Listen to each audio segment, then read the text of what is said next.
Bonjour à tous, je suis Kylian Marlier, votre trader formateur. Bienvenue dans cette nouvelle vidéo dans laquelle on va voir ensemble comment améliorer ses trades.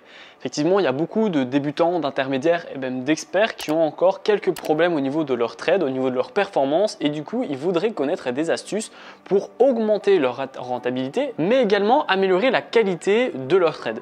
Du coup, dans cette vidéo, je vais vous donner une astuce que j'utilise personnellement et que je vous recommande vraiment de mettre en place afin d'améliorer vos trades.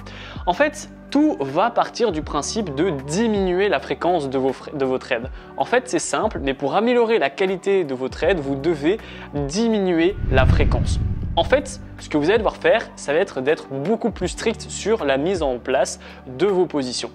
Par exemple, vous le savez tous, au départ, lorsqu'on va mettre une position, que ce soit à l'achat ou à la vente, on a entre guillemets une chance sur deux. C'est du 50-50. J'aime pas trop ce terme parce que ça réduit beaucoup au trading. Maintenant, la base, elle est là. On a 50% de chance que ça monte et 50% de chance que ça baisse. Mais on ne va pas s'arrêter là. Et du coup, moi, ce que je vous recommande de faire, ça va être de beaucoup moins vous positionner. Par contre, quand vous allez vous positionner avec de gros pourcentages de probabilité que votre position aboutisse à un gain. Comment faire? C'est très simple. Dans un premier temps, vous allez prendre un bic et une feuille ou alors un tableau Excel ou autre et vous allez mettre plein de conditions, un peu comme une sélection d'une action, sauf que ça va être pour votre trade. Vous allez mettre plein de sélections et chaque sélection, on va dire approuvée, eh bien, ça va améliorer votre probabilité. A l'inverse, si une configuration ou un trade ne remplit pas votre sélection, eh bien, vous allez baisser votre probabilité. Par exemple, donc on commence avec 50%. Première sélection, votre trade doit être en tendance. Si c'est le cas, vous allez ajouter 5% ou 10%. Si ce n'est pas le cas, vous allez baisser de 5% ou de 10%. Effectivement, si on met déjà un achat en pleine tendance baissière, il y a déjà de fortes chances que ça malheureusement ne matche pas et qu'on n'aboutisse pas à un gain parce que là, on est en contre-tendance. Certes, c'est possible, mais vous n'allez pas arriver avec une bonne probabilité. Ensuite, la deuxième condition, je veux avoir minimum 2 ou 3 configurations ou indicateurs qui me disent la même chose. Donc par exemple, l'Ishimoku et les stochastiques, le RSI, le bande de Bollinger, Fibonacci, les moyennes mobiles, enfin voilà, tous les indicateurs. Je veux qu'il y en ait minimum 2 ou qu'il y en ait minimum 3 qui vont me dire d'acheter ou qui me disent tous de vendre pour là aussi monter de 5 ou 10% ou de baisser de 5 ou 10% la probabilité que mon trade arrive à un gain. Ensuite, je veux que mon objectif en termes de taille profit de stop loss ait un ratio super intéressant. J'ai un ratio minimum de 2-1. Ça, c'est aussi important. Mais vu que vous allez être beaucoup plus strict sur la qualité de vos trades et sur la sélection de vos trades, vous devez avoir un ratio aussi plus strict. Donc si avant vous vous contentez d'un ratio 1-1 ou 1.5, là c'est terminé. Minimum 1.2 ou alors 1 pour 3.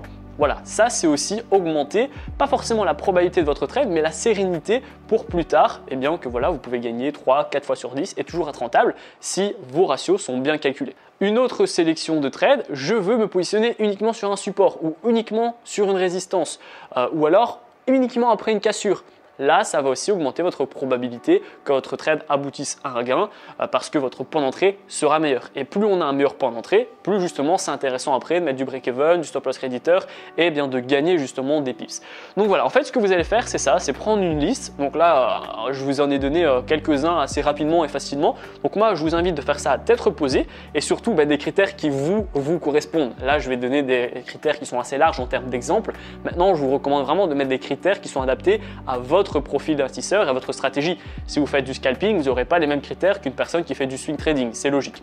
Donc vous allez vraiment mettre 5, 6, 8, 10 critères de sélection de trade et ensuite vous les reprenez un par un et vous prenez les positions qui ont le plus de probabilité et les positions qui sont à 50, 60 voire 70%, vous ne les prenez pas.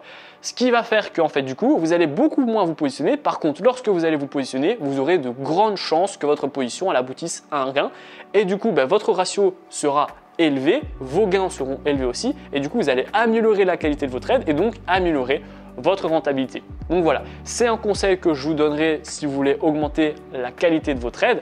Maintenant, si vous n'êtes toujours pas rentable et que vous perdez encore, bon, on n'est pas encore à cette étape-là. D'accord? Pour arrêter de perdre, il faut d'abord faire des tests, mettre en place une stratégie, la tester en compte de démonstration, etc. Donc un peu à chaque fois ce que je vous donne sur YouTube. Donc voilà, la vidéo elle est terminée. Dites-moi en commentaire si vous avez d'autres astuces, justement, peut-être que vous avez d'autres idées de sélection de trades que vous pourrez donner aux autres en fonction de votre stratégie. Il y a peut-être des gens qui ont la même base stratégique que vous. Donc n'hésitez pas à vraiment commenter cette vidéo pour aider les débutants qui vont regarder cette vidéo. Si elle vous a plu, n'hésitez pas à la liker, à la partager. Si vous avez encore du mal justement sur comment mettre un trade, les supports, les résistances, les indicateurs, pas de panique, vous allez retrouver dans la description ma formation offerte afin de faire vos premiers pas et vos premiers gains dans le monde du trading. Je vais vous donner des brokers, des stratégies, des indicateurs.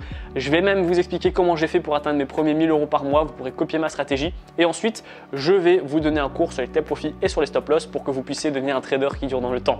La vidéo est terminée, j'espère qu'elle vous a plu. Abonnez-vous pour soutenir la chaîne, ça me ferait super plaisir et moi je vous dis à très bientôt pour les prochaines vidéos.